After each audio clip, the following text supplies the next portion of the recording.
Buenas noches, damas y caballeros. Bienvenidos a la charla informativa de la Maestría en Políticas Públicas, modalidad presencial. Antes de dar inicio, les daremos unas breves recomendaciones para que la charla pueda ser fluida y no se generen interconexiones. Para ello, por favor, apaguen su audio y video. En caso tengan alguna pregunta, pueden hacerlo a través del chat y luego el expositor la responderá.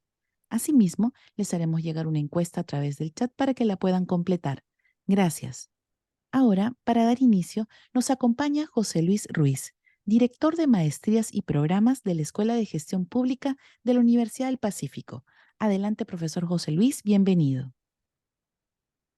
Muchas gracias y muy buenas noches con todas y todos quienes nos acompañan en esta presentación o sesión informativa de nuestra maestría en políticas públicas.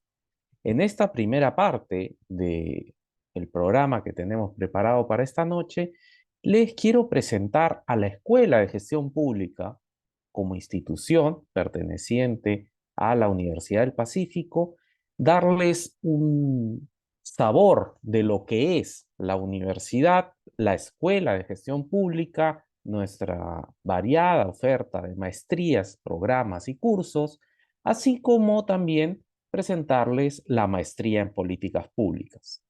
A continuación, justamente para darles una experiencia más cercana de lo que creemos que es el elemento más importante de nuestra maestría en políticas públicas, que es la interacción con docentes con una nutrida experiencia en la gestión y en la formulación de políticas públicas, tendremos a Daniel Alfaro, profesor de nuestra maestría, para que tenga un intercambio con ustedes respecto a su experiencia en este tema.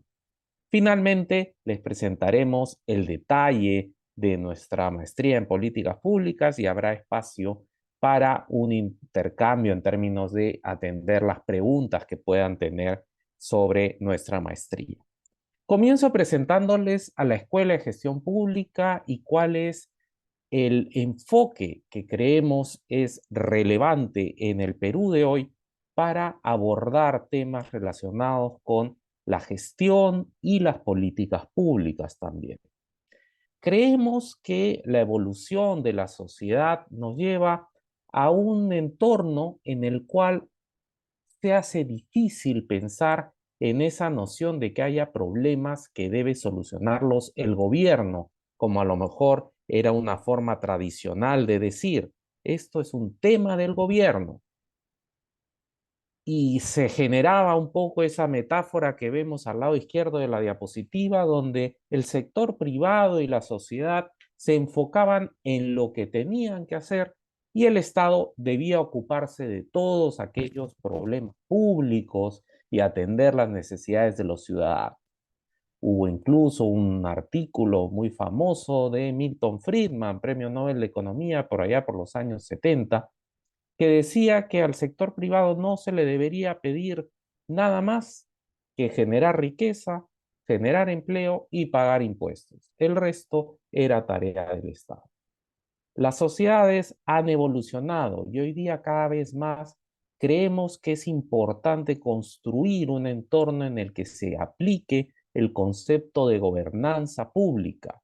Es decir, como mostramos en la metáfora del lado derecho, que los representantes del sector público encuentren esos espacios de diálogo con representantes del sector privado, representantes de la sociedad civil y, como no, también de la academia, para entre todos tener un trabajo colaborativo centrado en encontrar la solución a esos problemas y a esas necesidades insatisfechas de los ciudadanos a través de bienes y servicios que pueden ser provistos por el Estado, pero también por el sector privado, a través de alternativas como enfoques de colaboración público-privada, donde tenemos muchos ejemplos exitosos en el Perú y fuera del Perú. Si seguimos a la siguiente diapositiva, les presentamos un poco la visión que tenemos nosotros de la Escuela de Gestión Pública como una comunidad orientada a generar incidencia, a generar un cambio transformacional en la ejecución de las políticas públicas. En ese sentido, si ustedes toman la decisión de acompañarnos en un producto como la maestría en políticas públicas, queremos que se integren a esta comunidad, una comunidad donde sin duda la Escuela de Gestión Pública, como unidad dentro de la Universidad del Pacífico, tiene una trayectoria en lo que llamamos el fortalecimiento de capacidades a través de maestrías, programas y cursos diseñados para que el funcionario público o el funcionario o el profesional fuera de la órbita pública, pero interesado en esos problemas públicos, en esas necesidades que tienen los ciudadanos, pueda acceder a lo mejor y más actualizado del conocimiento generado en el Perú y en el mundo en esta materia. Pero creemos que nuestro deber va más allá. Justamente si queremos fortalecer esa gobernanza, debemos generar espacios de diálogo y de participación, esas plataformas que permitan a los distintos actores exponer sus puntos de vista, llegar a consensos para una mejor formulación de políticas públicas, las cuales creemos firmemente tienen que estar basadas en evidencia. En ese sentido, consideramos muy importante desarrollar en nuestra Escuela de Gestión Pública una unidad de monitoreo e innovación que plasma su labor en el desarrollo de observatorios de políticas públicas que permitan a los distintos actores interesados en la ejecución de las políticas públicas, en el avance en el desarrollo sostenible de nuestro país, acceder a información que le permita tener elementos para esa toma de decisiones y, cómo no, para que nuestros hacedores de política puedan avanzar en ese proceso de formulación de políticas públicas basadas en evidencia y no guiadas por tintes ideológicos que sabemos que al final no se enfocan precisamente en resolver las necesidades del ciudadano.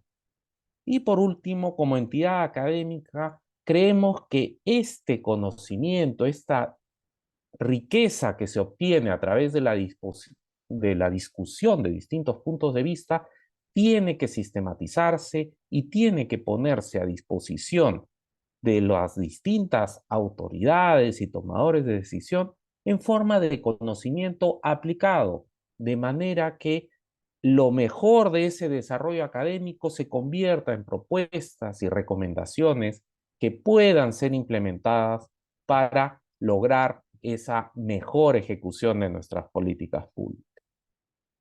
Si seguimos a la siguiente diapositiva, como les mencionaba, este elemento de fortalecimiento de capacidades y que probablemente motiva el que ustedes nos acompañen esta noche por su interés en la maestría en políticas públicas, se plasma en una oferta académica donde queremos resaltar 5 elementos que consideramos ejes transversales o elementos no negociables en los programas de maestría que ofrecemos a quienes quieren acompañarnos en esta aventura.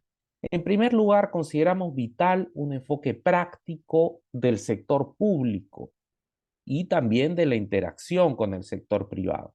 En ese sentido, nuestra plana docente, de la que vamos a conversar más adelante y donde sin duda Daniel Alfaro es un exponente, cuenta con experiencia práctica en la gestión pública al margen de que a través de un trabajo académico en investigación o de consultoría resolviendo problemas en entidades públicas, se mantienen con las mejores prácticas o las prácticas de referencia a nivel internacional en cada uno de sus campos. Consideramos clave combinar, como les decía antes, el expertise en análisis cuantitativo para lograr esas evidencias que soporten el proceso de formulación de políticas públicas. Pero también consideramos relevante para nuestros egresados de la maestría en políticas públicas el dotarlos de esas herramientas de gestión y habilidades blandas que son claves para no quedarnos en un diseño académico, sino para que esas iniciativas que se planteen puedan plasmarse a través de esa capacidad del profesional de liderar, de negociar, de comunicar efectivamente su visión a un grupo y motivar a la acción en esa dirección. Finalmente, dos puntos clave, ya les mencioné, nuestra plana docente consideramos que es el activo fundamental para que un diseño como el de nuestra maestría en políticas públicas llegue a nuestros alumnos con la mejor calidad posible y se convierta en una experiencia enriquecedora para ellos. Y claro está, nuestra raíz, nuestro origen en la Universidad del Pacífico, con la Compañía de Jesús como una de sus entidades fundadoras, nos compromete a mantener siempre una visión basada en valores y un enfoque ético aplicado a la gestión pública, algo que sin duda creemos hoy más que nunca es un elemento fundamental y súper relevante en cualquier iniciativa de formación de aquellos líderes que nos permitirán construir un Estado más eficiente y un país en el camino certero y seguro hacia su desarrollo. Quiero dejarlos con algunos elementos de nuestra maestría en políticas públicas, el programa que les estamos presentando esta noche. Creemos que elementos diferenciales y fundamentales en esta maestría en políticas públicas es que los participantes se nutran de una experiencia multidisciplinaria en el sentido de quienes los acompañan. Nuestras clases acogen a profesionales de distintas disciplinas y también que ese entorno multidisciplinario se vea enriquecido con una base de cursos conceptuales en distintas disciplinas que permitan a los participantes comprender, tener esas herramientas para entender una realidad compleja y a partir de ahí pensar en la identificación de problemas públicos para construir alternativas de solución que luego puedan ser implementadas. Y ahí me adelanto a una pregunta que probablemente surja más adelante o que algunos de ustedes tengan rondándoles la toma de decisión. ¿Por qué maestría en políticas públicas y no maestría en gestión pública? ¿O cuál me conviene? En verdad hay un punto de intersección. La política pública o el diseño de políticas públicas es ese proceso de identificar un problema, una necesidad de un grupo de ciudadanos, un problema público, como se le dice, y plantear alternativas de solución, pero alternativas de solución que para su implementación requieren una gestión, un proceso diario. Entonces, podríamos pensar en el diseño de políticas públicas como ese ejercicio prospectivo a mediano, largo plazo de cómo pasamos de una situación problemática hoy a una situación mejor, una situación deseada, una visión, como muchas veces se dice. Pero ese proceso de planeamiento tiene que encontrarse con la implementación de acciones, de actividades, de trabajo en los sistemas administrativos del Estado que se dan en la gestión pública. Entonces, en ese sentido, nuestra maestría en políticas públicas plantea ese análisis de alto nivel y también tendrán ustedes cursos en los sistemas administrativos del Estado para entender qué requieren esos sistemas administrativos del Estado para que esa visión ambiciosa de una política pública bien formulada pueda plantearse y aterrizar en la acción diaria de un gestor público. Finalmente, y simplemente como un brochazo rápido en la siguiente diapositiva, les muestro la malla curricular. El proceso está pensado o está articulado en 4 ciclos de estudios. Pueden ver los distintos cursos, cualquier información adicional sobre el contenido de los cursos no duden en contactar a su asesora de ventas, ella nos hará llegar las preguntas, pero sí quiero comentarles que la malla está estructurada alrededor de 6 bloques de cursos.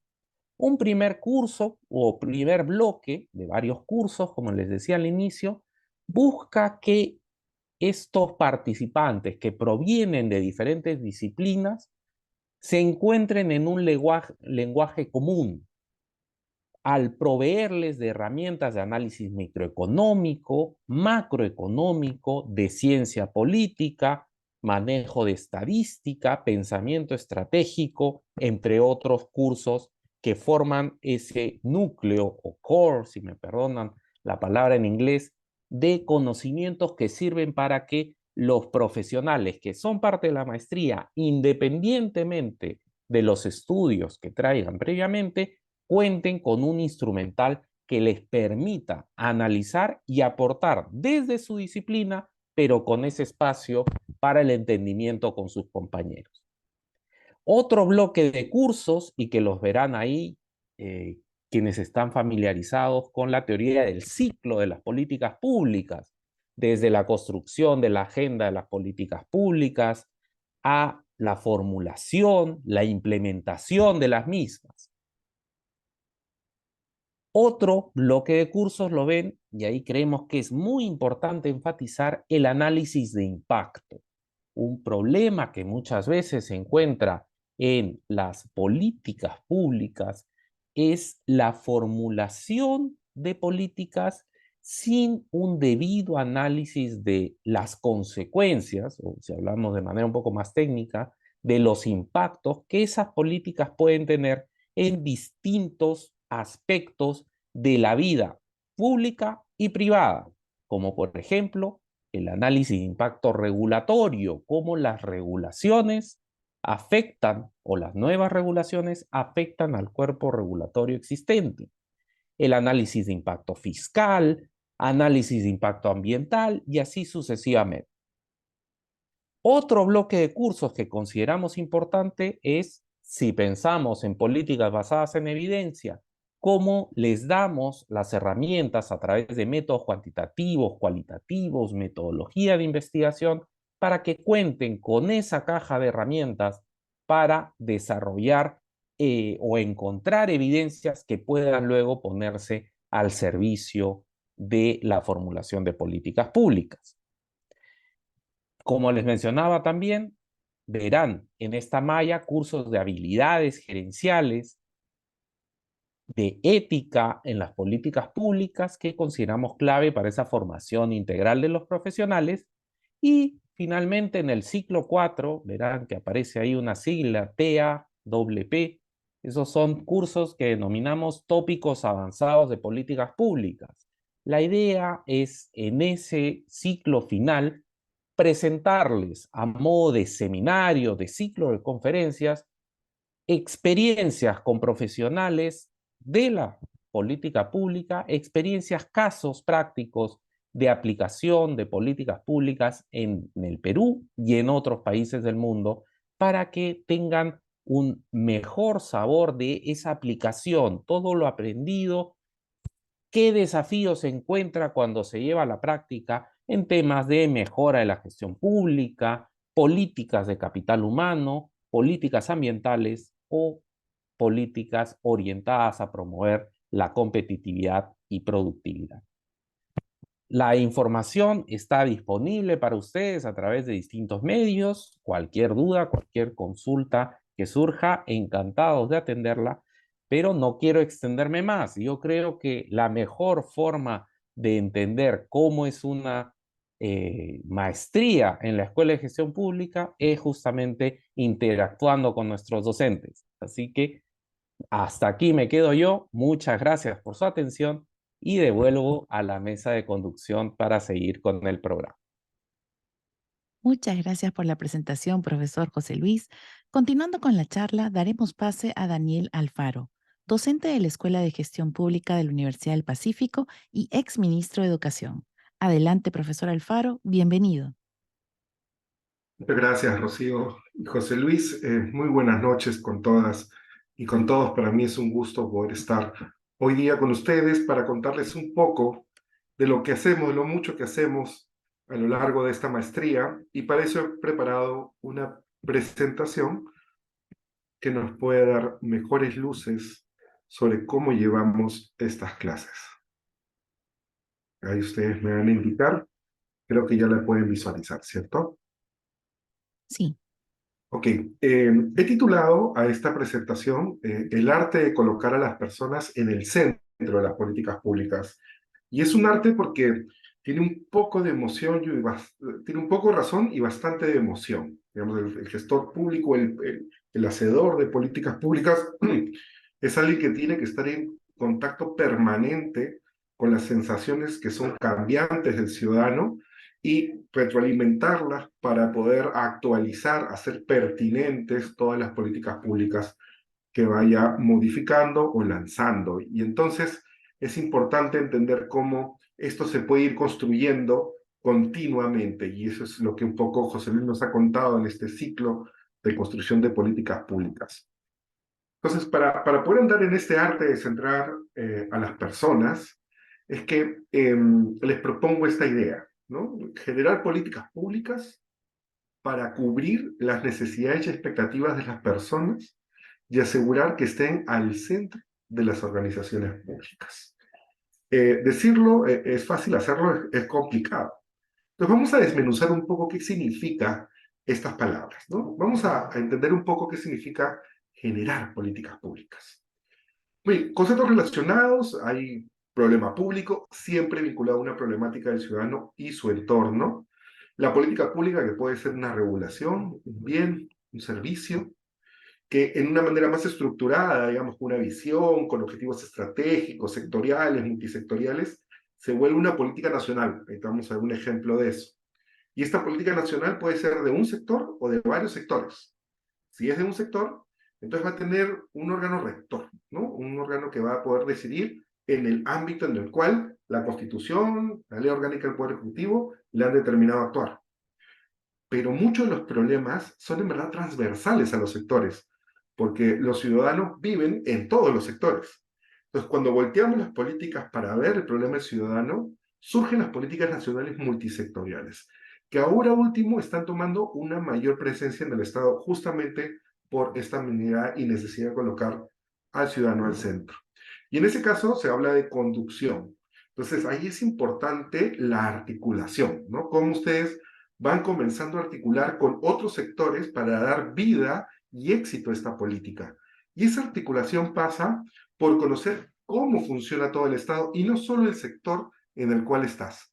Muchas veces nos desarrollamos una buena cantidad de años en un sector, lo conocemos a profundidad, nos volvemos casi los mayores expertos del sector, pero al no estar viendo 360 grados qué está sucediendo al lado, nos perdemos de un montón de oportunidades, primero de articular nuestra política para que escale, y segundo de traer oportunidades de innovación de otros sectores al nuestro. Entonces, lo que hace esta maestría, al tener alumnos de diferentes sectores, les permite a ustedes estar constantemente en ese ejercicio. ¿Cómo caso nuevas oportunidades para mi sector o cómo encuentro oportunidades de articulación, de valor compartido con otros entes? Entonces, en ese caso se habla de conducción, ¿no? ¿Y todo para qué? Para potenciar esta cadena de resultados, que es como una suerte de radiografía de la política pública, ¿no? ¿Cómo es esta cadena de resultados? Cuando nosotros hablamos de la cadena de resultados, vemos hacia arriba el Plan Estratégico de Desarrollo Nacional. Yo les aseguro que muy poca gente ha abierto este plan y ha entendido lo que propone.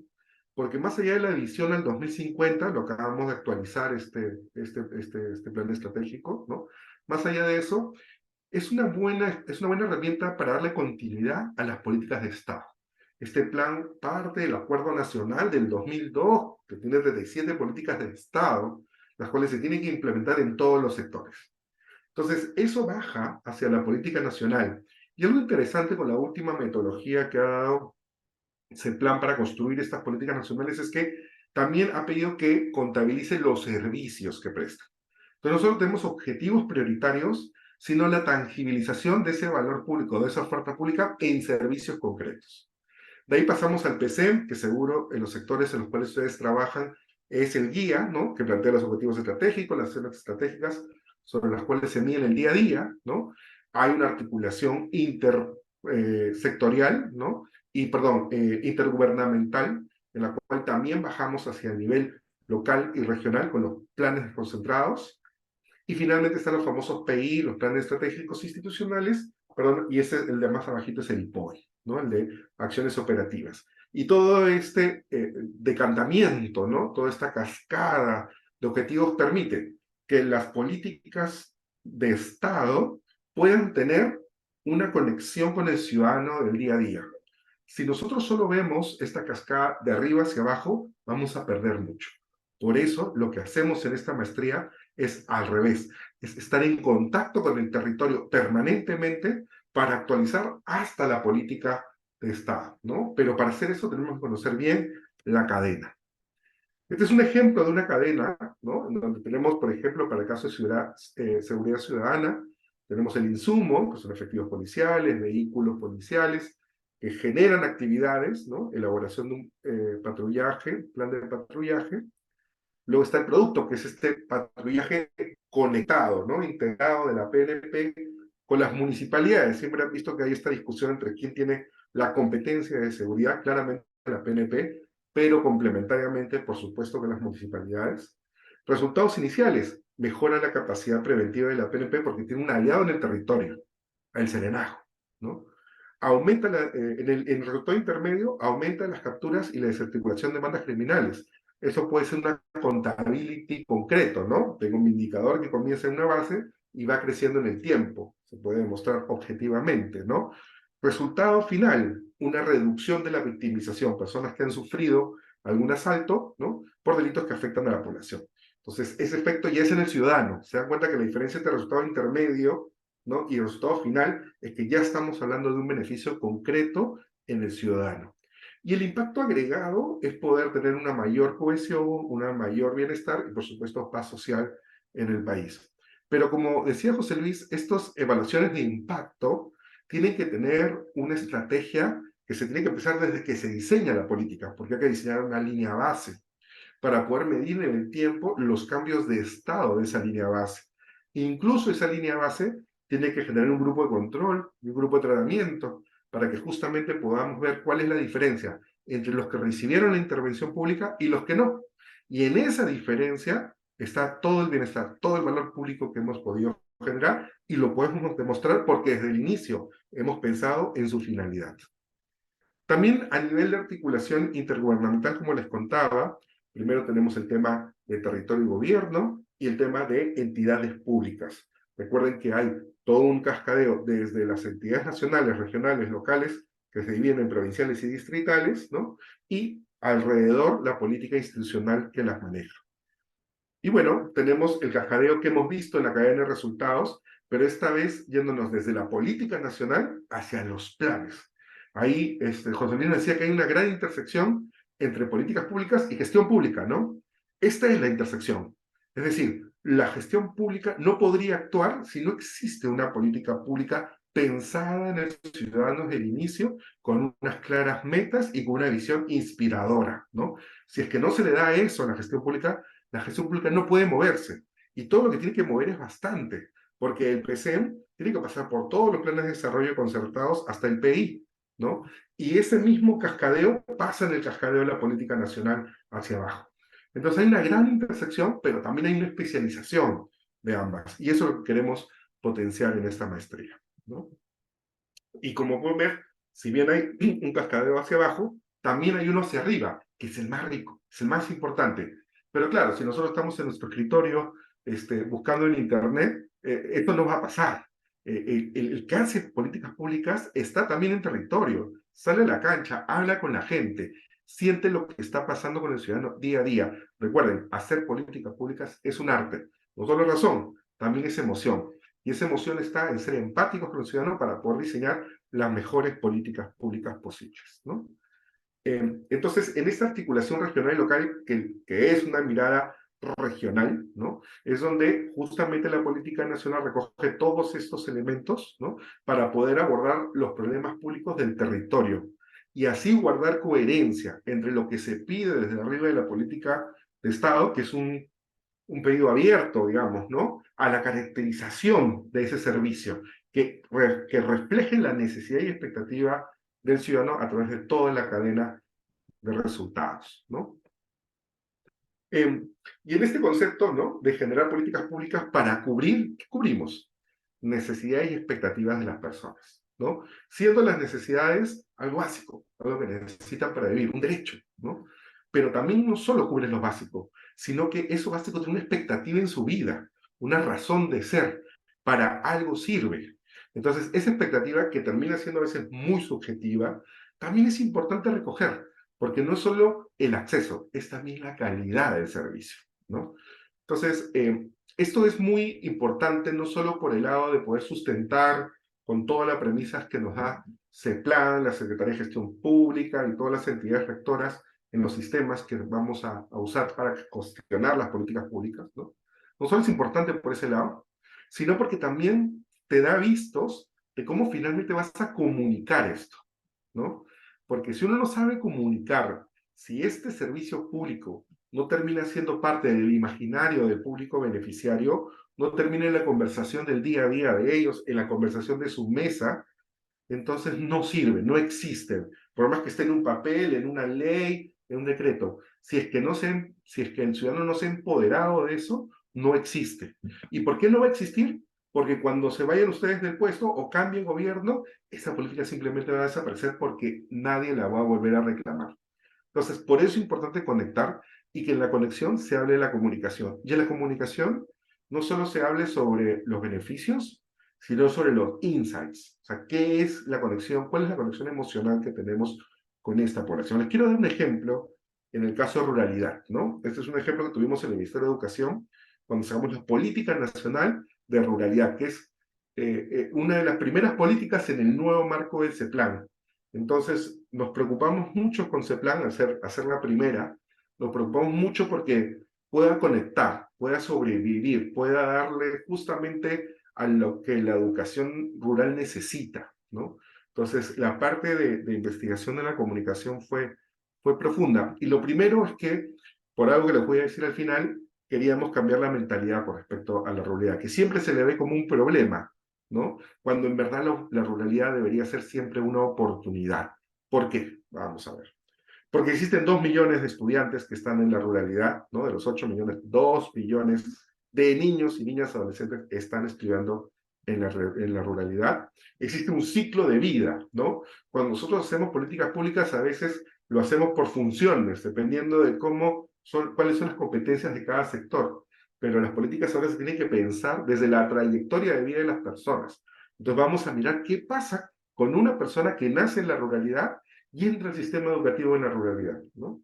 Lo primero es que en la primera infancia, lo primero que se va a encontrar es con un problema terrible que se llama anemia, que va a partir el piso entre los que no tienen anemia y los que sí tienen anemia, 40% versus 60%, y los que tienen anemia, si es persistente de 0 a 36 meses, ya le estás truncando el futuro, el potencial de futuro, ¿no?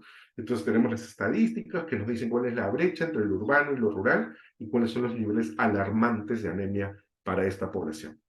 Luego en la niñez, ¿no? En la niñez tenemos este tema de la primaria, ¿no? Perdón, de la educación inicial, ¿no? Y este tema de la educación inicial pasa por un sentimiento de apego seguro. Apego seguro es que los niños, las niñas desarrollan su parte cognitiva a través de la seguridad. No podemos aprender a leer y escribir si antes no hemos desarrollado dentro de nosotros mismos seguridad con respecto a nuestro entorno. Ahí está también el principio de resiliencia, que nos va a ayudar en el futuro a sobreponernos rápido de la adversidad. Entonces, estos caños son pues vitales para todo tu desarrollo futuro. El mejor sol invertido en todo el estado está justamente en este corte.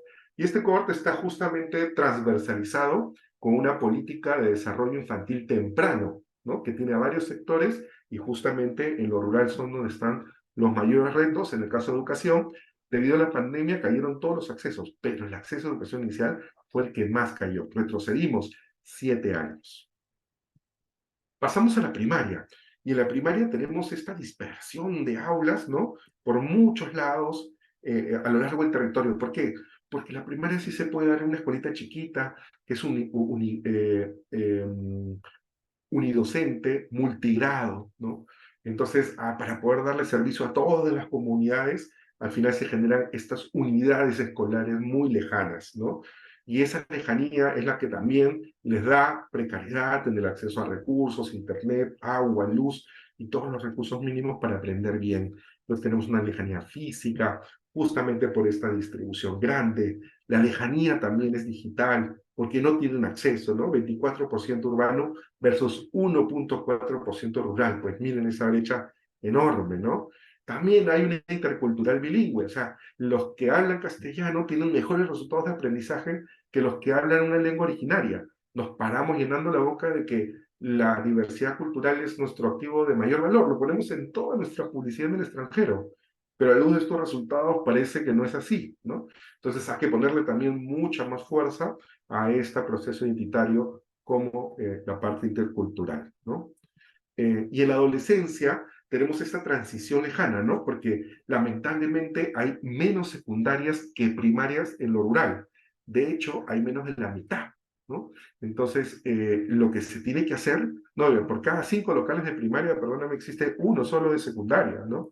Por eso que ustedes ven esa imagen, pues, del niño o la niña caminando buenos kilómetros para llegar a su escuela, porque sí hay escasez de secundarias. Y frente a eso hay una reacción de la política, ¿no? Que son generar estas instalaciones, estos albergues para que los niños puedan pernoctar en el colegio, ¿no?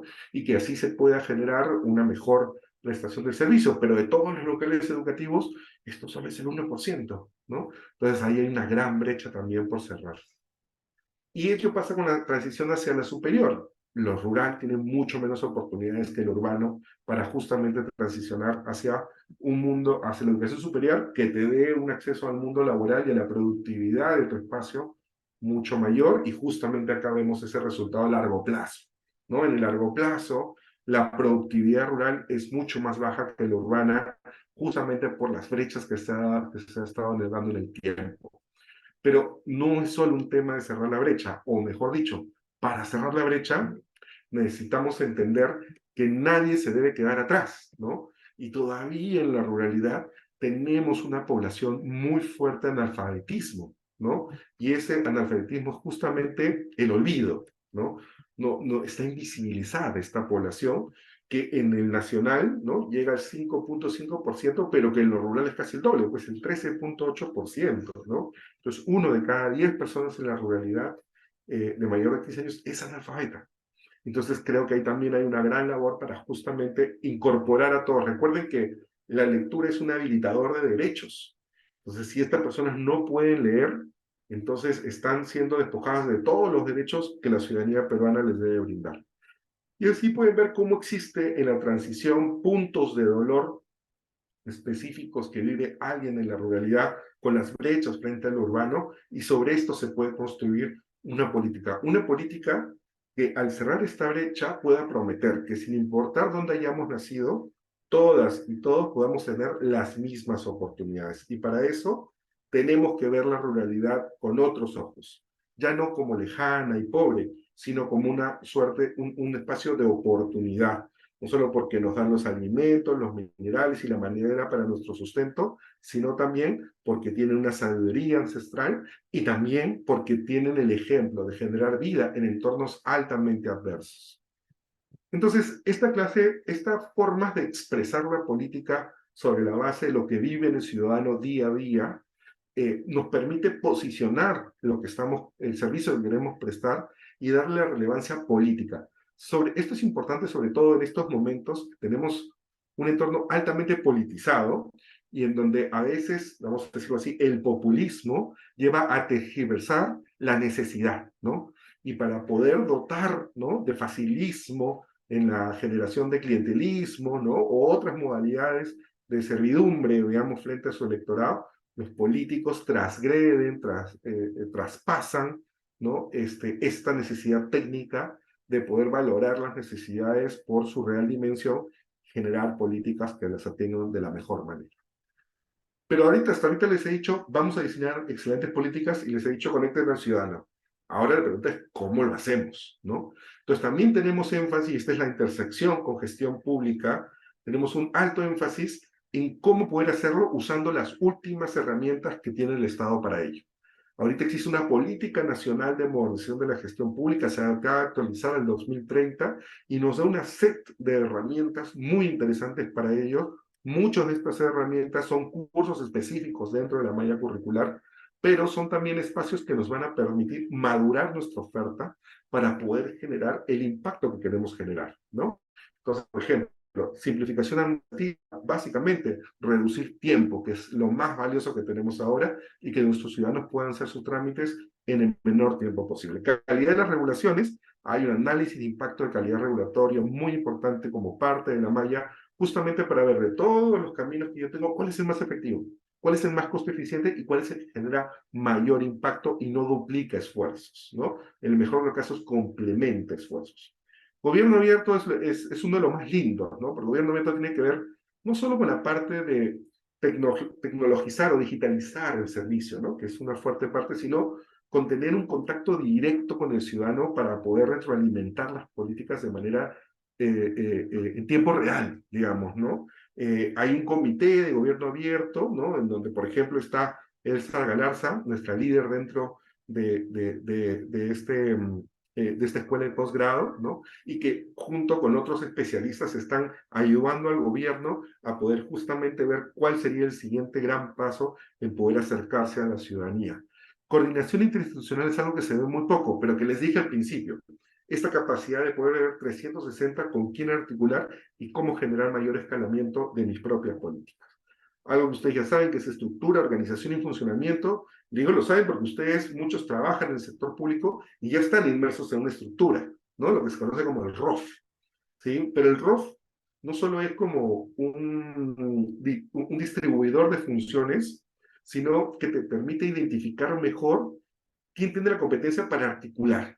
Entonces, a veces hay que cambiar la idea porque solo tengo mis funciones y ahí me quedo, sino cuál es la gran foto de toda mi institución, cuál es el ROF, ¿no? Y a partir de esa gran foto, ¿cómo podemos sacar el mayor jugo a lo que estamos haciendo? Mejore la productividad, tiene que ver mucho con calidad de gasto.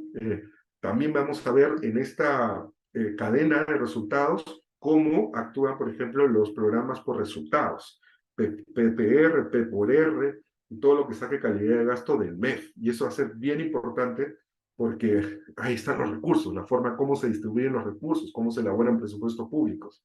Entonces tenemos que también entender esa profundidad. Gestión de procesos, existen los estratégicos, los misionales, los de soporte, pero lo importante es que en el misional esté el valor agregado que ustedes quieren desarrollar. La evaluación de riesgos, ahora más que nunca que estamos siempre a puertas de un terremoto, toco madera, pero un terremoto durante cualquier hora del día, bueno, en la noche también sería terrible, dado la precariedad de nuestra construcción y nuestra infraestructura. Pues los planes de evaluación de riesgo, ahora que se viene el fenómeno del niño también, van a ser pan de cada día. Entonces creo que es importantísimo que nos estemos dando cuenta, y no solo estamos hablando de riesgos por desastres naturales, ¿no? Que son causados por temas ambientales, ¿no? Sino también hay riesgos de todo tipo, ¿no? Hay riesgos políticos, administrativos, de corrupción y de transparencia. Entonces, el riesgo y la gestión del riesgo va a ser algo latente en la malla curricular. Y finalmente, algo que me encanta, que es la gestión del conocimiento. Gestión del conocimiento, que tiene que ver mucho con innovación, significa que si yo estoy en una institución, no pueda de alguna forma irme con toda la información que he generado, sino que lo que haya hecho, que haya podido realizar, se quede y sea fácil de asimilar por quien le pone la posta. Y así, y solo así, vamos a poder construir políticas sostenibles en el tiempo que en el futuro se vuelvan políticas de Estado. No hay cosa más gratificante para cualquier servidor público que el ver cómo ha crecido algo que te tocó sembrar o que te tocó en algún momento cosechar. Ver cómo es un programa, cómo es un proyecto, cómo ha generado más inversión, pero sobre todo cómo ha generado mayor bienestar a la gente, creo que es la mejor forma de gratificación que tenemos los servidores públicos. Y en esta gestión del conocimiento está la capacidad de tangibilizar eso y hacer que esta política se vuelva más fuerte. Esta lógica de poder generar a través de este arte políticas públicas que conecten con el ciudadano y que al conectar con el ciudadano generen los cambios en las organizaciones, para asegurar valor público es el arte en sí, ¿no? Es el arte de ser servidor público, de gestionar políticas públicas. Y en la maestría vamos a tocar mucho de estos temas, pero también lo vamos a hacer de una manera muy dinámica. Por ejemplo, a mí me toca un curso que se llama Construcción de Agenda, y en este curso lo que hacemos es muchos juegos de roles. Entonces, cada uno se junta con 2, 3 alumnos y forman como un ministerio. Y este ministerio va estableciendo retos o va superando retos que le ponen los medios de comunicación, que le pone el Congreso con las comisiones que tiene, que le pone el Consejo de Ministros, con otros ministerios que también interactúan y que por supuesto le pone su ciudadanía. Entonces tenemos muchos juegos de roles en los cuales no solo tú conoces algo, sino lo pones en práctica, y el hecho de que también tengas compañeros de otros sectores hace que la dinámica sea muy real. Entonces no solo vas a poner en práctica lo que vas aprendiendo in situ, sino que también es sumamente divertido hacerlo. Y eso es lo que estamos buscando, que ustedes vayan a la casa que les ofrecemos, que es una casa linda, acondicionada para todo lo que ustedes necesiten, aprendan un montón y también se diviertan un montón, ¿no? Y espero tenerlos pronto en clase y poder seguir compartiendo estas experiencias y todo lo que yo pueda tener a mi disposición para que ustedes puedan cumplir sus sueños, los ofrecemos a su disposición. Muchas gracias. Muchas gracias por la excelente ponencia, profesor Alfaro. Continuando con la charla, daremos pase a Juan Carlos Ubillús, jefe académico de la Escuela de Gestión Pública de la Universidad del Pacífico. Adelante, Juan Carlos, bienvenido. Ok, muchas gracias. ¿Qué tal? Muy buenas noches. Bien, bueno, para no quitarles mucho más tiempo, quiero cerrar la presentación de hoy contándoles un poco algunas últimas características de la maestría, y así como ya como estamos en el proceso de admisión, porque esperamos que estamos seguros que esta maestría va a ser de totalmente su necesidad, su utilidad. Bien. Entonces, como parte de la maestría, el profesor José Luis bien mostró la malla curricular, ¿no? Los cursos que tienen que completar, y esta malla se complementa con dos actividades. Bien, en la universidad todas las maestrías deben cumplir con lo que llamamos el crédito internacional, que es en la práctica el poder brindar al alumno que tenga contacto o experiencia con profesores de otras universidades de otros países del mundo, ¿no? Y sabiendo que no necesariamente todos pueden viajar, sabemos que es una maestría a tiempo parcial y muchas veces las labores no permiten tomar 1 o 2 semanas para viajar, entonces lo que hacemos es traer profesores. ¿Bien? Justo esta semana, ¿no? Estamos con esta actividad para los alumnos que han iniciado las maestrías del año pasado, por ejemplo. Están siguiendo su semana internacional, donde los alumnos eligen determinados cursos, determinados talleres que se ofrecen, y se mezclan y interactúan no solo con los profesores, sino con compañeros de otras maestrías, ¿no? Que es parte de lo que nosotros consideramos clave para el poder recibir o retroalimentarse o el poder compartir con profesionales de diferentes sectores, que tienen diferentes puntos de vista. Y la otra actividad, en esto último, se parece, ya que ustedes van a compartir con compañeros de diferentes maestrías, y es la semana de innovación, semana que normalmente la hacemos en el mes de agosto. Para el caso de la maestría en políticas públicas que iniciamos en septiembre, participarán de una de estas actividades el próximo año, en 2024, y de la otra actividad del 2025, que es la semana de innovación. La semana de innovación es una actividad a lo largo de la semana donde ustedes van a ser parte de un grupo, de un equipo de trabajo multidisciplinario, alumnos les decía, de diferentes maestrías, donde van a recibir un caso práctico concreto, ¿no? Y en donde ustedes en grupo van a tener que buscarle la solución haciendo uso de las herramientas que se dan en este taller, herramientas de innovación, ¿no? Porque con esto rompemos uno de los mitos de que en el sector público no se puede innovar. Bueno, es mentira, y este taller va a ser una de las pruebas donde ustedes van a poder comprobar eso. Entonces son dos actividades que tienen creditaje y que también se les ofrece como alumnos de la maestría. Ahora rápidamente les quiero presentar algunos rostros que quizá conozcan, ¿no? Otros no. Bueno, son nuestros profesores de la maestría, el profesor Daniel, a quien agradezco su participación hoy, es uno de ellos. Él está participando, como bien indicó, con su curso de Agenda de Políticas en el segundo ciclo, pero bueno, es un equipo de docente con experiencia tanto en el sector público como experiencia en... en la docencia. Entonces, una rápida mirada, el profesor Germán Alarco, quien ha sido viceministro de Economía y Finanzas, la profesora Alessandra Alves, que actualmente está en la presidencia del Consejo de Ministros, Mercedes Arauz, Joana Gamiche, profesoras a tiempo completo de la universidad y con experiencia en diferentes sectores. Pablo Lavado, experto en temas de salud, Carlos Casas, que también van a interactuar, Carlos Parodi, quizá más de uno ha leído o ha visto sus participaciones en medios, son parte de la plana docente que yo les invito a conocer con mayor detalle en nuestra página web y con quienes son los encargados de que ustedes vivan la experiencia de la Universidad del Pacífico de la mejor manera.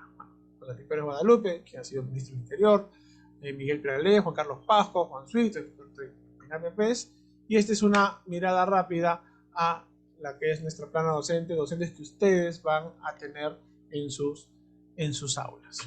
Bien, y para terminar la sesión de hoy, bueno, nuestra misión 2023, ¿no? Que está en marcha, consta de los siguientes pasos. Bueno, primero es cumplir con 2 requisitos.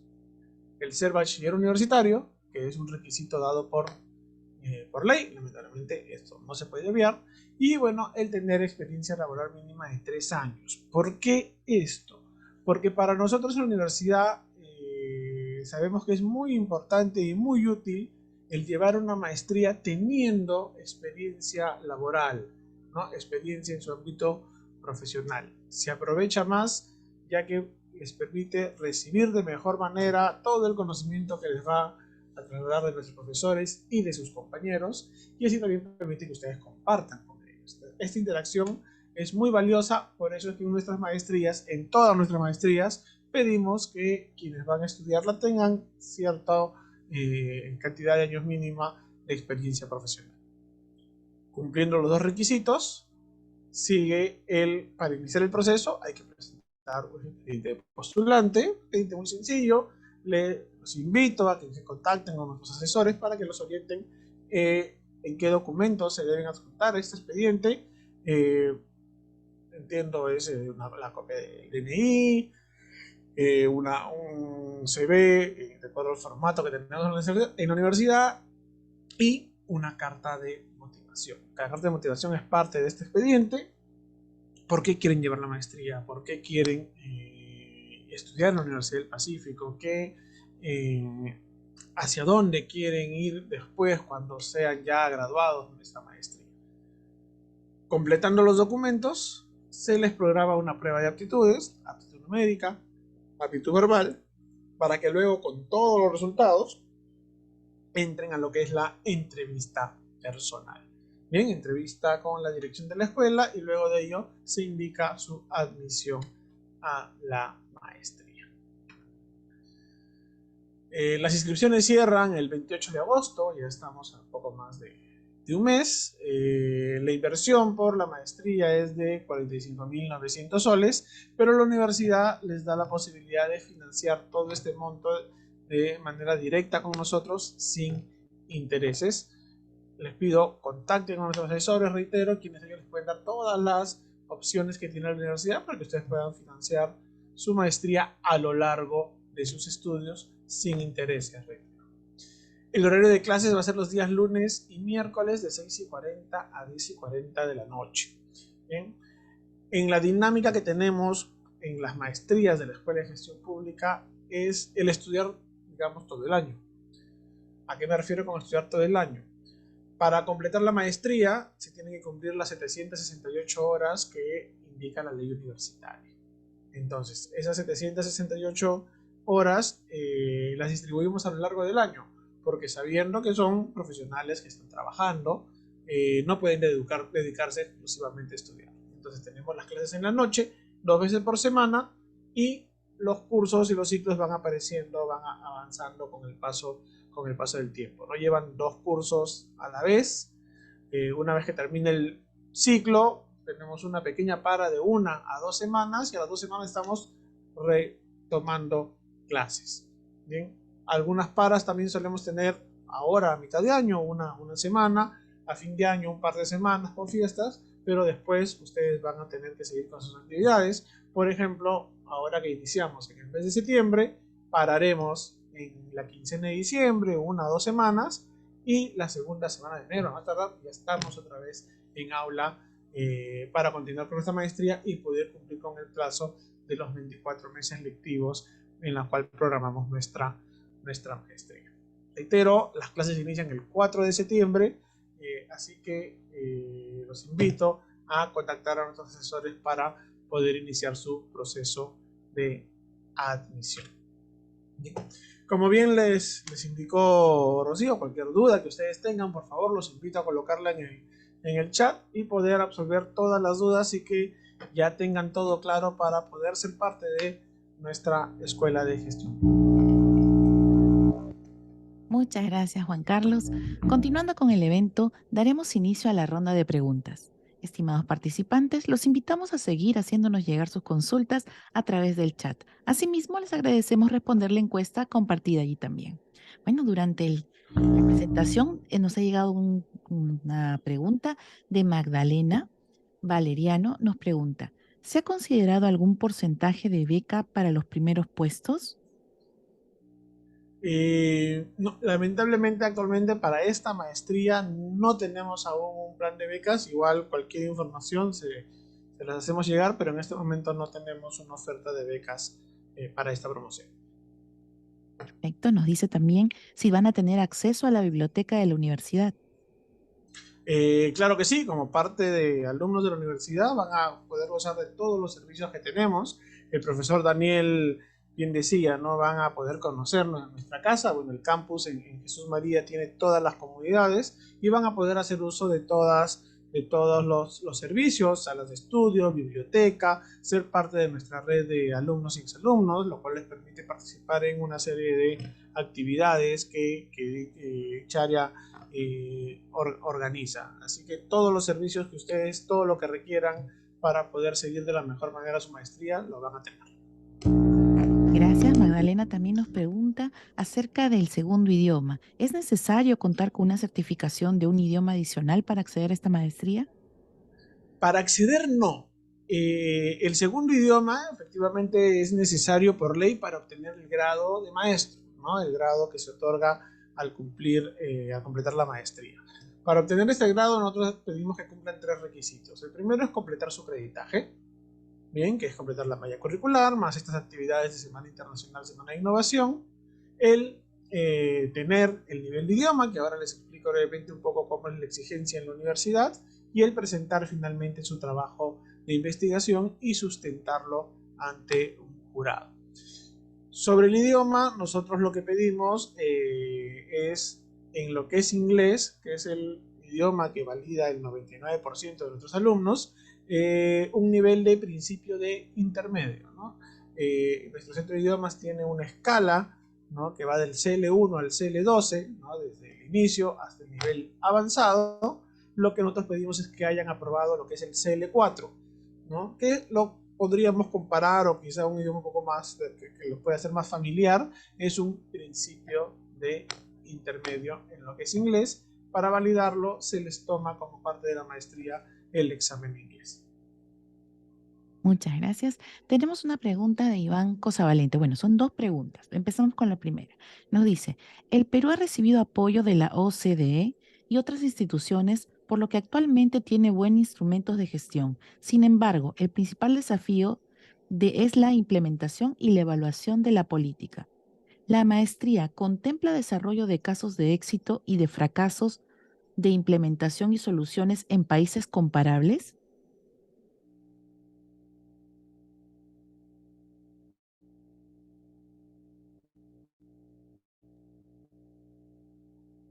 A lo mejor yo tomo esa pregunta. La respuesta es sí.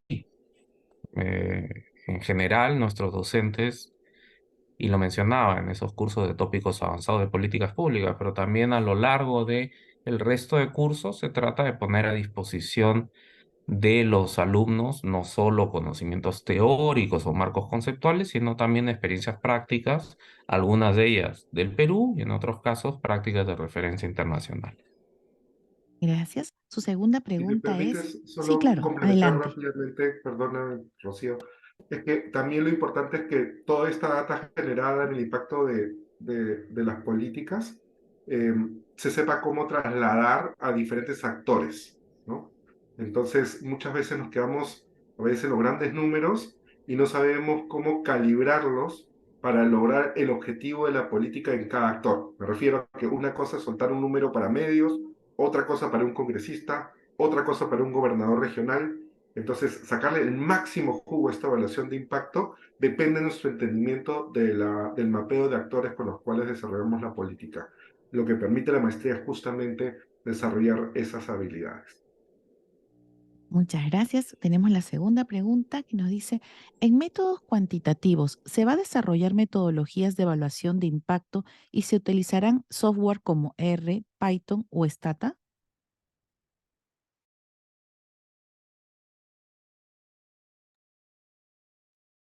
Se trabaja fundamentalmente en el curso avanzado con Stata.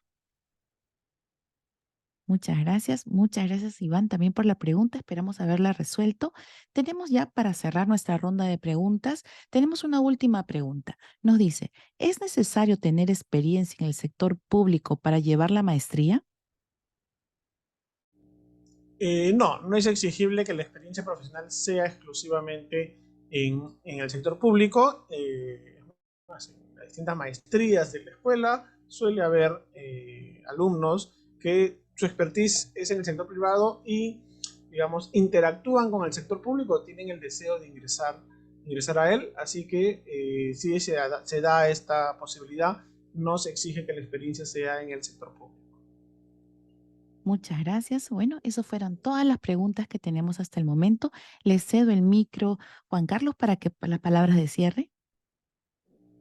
Ok, Rocío, muchas gracias. Bueno, invitarlos a ser parte de la Escuela de Gestión Pública. Esta maestría, eh, esta maestría está respaldada por el expertise de la universidad. Nuestra Escuela de Gestión Pública viene desarrollando sus actividades hace muchos años y estoy seguro que va a satisfacer todas las necesidades que ustedes van a tener como alumnos de maestría. Nuevamente, muchas gracias al profesor Daniel, al profesor José Luis y a Juan Carlos por su participación, por el tiempo y la atención a las consultas.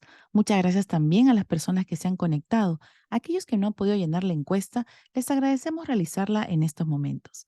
Les dejamos nuevamente el link de la encuesta en el chat y la información de nuestra asesora comercial para que puedan contactarla en caso deseen mayor información sobre nuestra maestría. Eso sería todo. Que tengan muy buenas noches.